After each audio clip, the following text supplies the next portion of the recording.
Assalamualaikum warahmatullahi wabarakatuh. Berjumpa lagi dengan saya di channel YouTube Kanda Data. Pada kesempatan ini, saya membawakan sebuah topik yang tentunya ini sangat penting buat teman-teman yang sedang menyelesaikan tugas akhir maupun sedang melakukan penelitian. Data yang tidak bisa ditransformasi menggunakan logaritma natural. Jadi ternyata memang ada data yang tidak bisa kita transformasi menggunakan logaritma natural. Baik, jangan kemana-mana, simak video ini hingga akhir. Untuk terus mendapatkan update notifikasi video terbaru, silakan klik subscribe dan aktifkan gambar loncengnya. Baik, yang pertama adalah kita harus memahami terlebih dahulu definisi transformasi data. Jadi, mengapa kita melakukan transformasi data? Tentunya ada beberapa alasan kenapa teman-teman dan sobat melakukan transformasi data. Jadi, definisi transformasi data adalah kita itu merubah bentuk data asli menjadi data bentuk lain dengan tujuan tertentu. Tujuan tersebut umumnya digunakan ketika teman-teman misalnya sedang mencoba mengatasi masalah-masalah asumsi yang dipersyaratkan pada analisis data kuantitatif. Contohnya, misalkan kok data data saya tidak terdistribusi normal, sedangkan uji yang saya pilih terdistribusi normal. Nah, teman-teman banyak yang menggunakan cara transformasi, ya. Selain itu juga ketika teman-teman menggunakan fungsi produksi Copluglas, teman-teman perlu melinearkan dari fungsi eksponensial menjadi fungsi linear, yaitu dengan cara transformasi. Nah, itu salah satu contohnya. Selanjutnya, logaritma natural ini merupakan bentuk transformasi yang tentunya sudah cukup familiar digunakan oleh para peneliti. Contohnya tadi ketika kita menggunakan fungsi produksi Cobb-Douglas, kita akan menggunakan logaritma atau logaritma natural, sehingga kita bisa analisis fungsi produksi tersebut menggunakan regresi linear seperti biasanya. Nah, di sini kalau kita menggunakan transformasi menggunakan logaritma natural itu, kita basisnya adalah bukan log 10 ya, tapi basisnya yang E sama dengan 2,7 sekian. Jadi itu lebih stabil. Selanjutnya, setelah kita mengetahui bahwa transformasi data logaritma natural itu paling banyak digunakan. Namun, teman-teman juga harus tahu, ada beberapa data atau jenis data yang tidak bisa kita transformasi menggunakan learn atau logaritma natural. Apa saja? Nah, kita lihat satu persatu. Kalau teman-teman melakukan penelitian dan dari data-data yang dikumpulkan itu banyak data yang bernilai nol, ya. Sekali lagi, jadi jika teman-teman melakukan penelitian, data yang dikumpulkan banyak yang bernilai nol. Ini kalau kita lakukan transformasi menggunakan learn atau logaritma natural, maka tidak akan terdefinisi.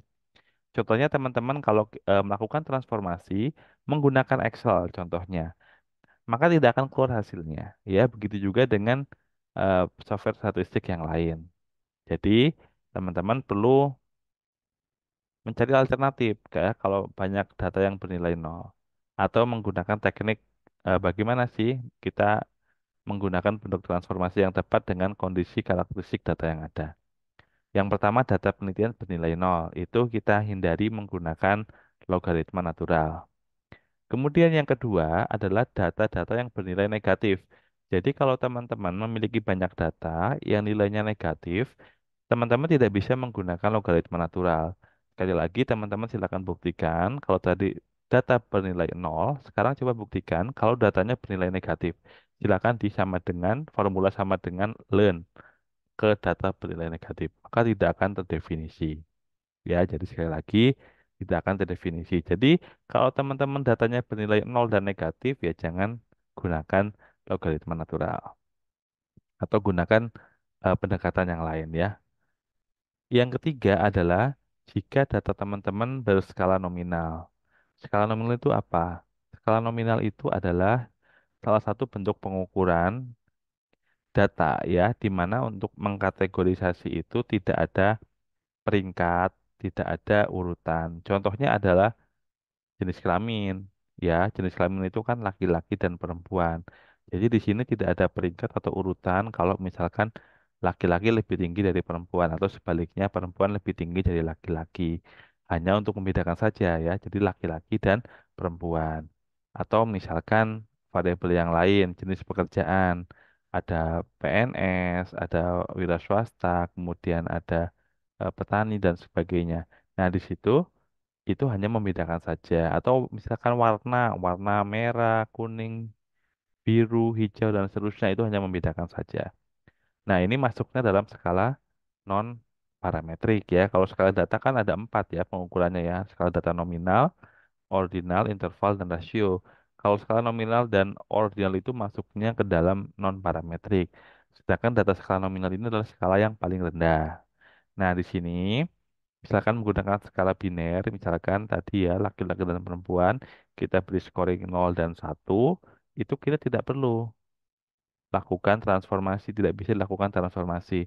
Contohnya tadi kita scoring 0 dan 1, 0 aja sudah tidak bisa ya.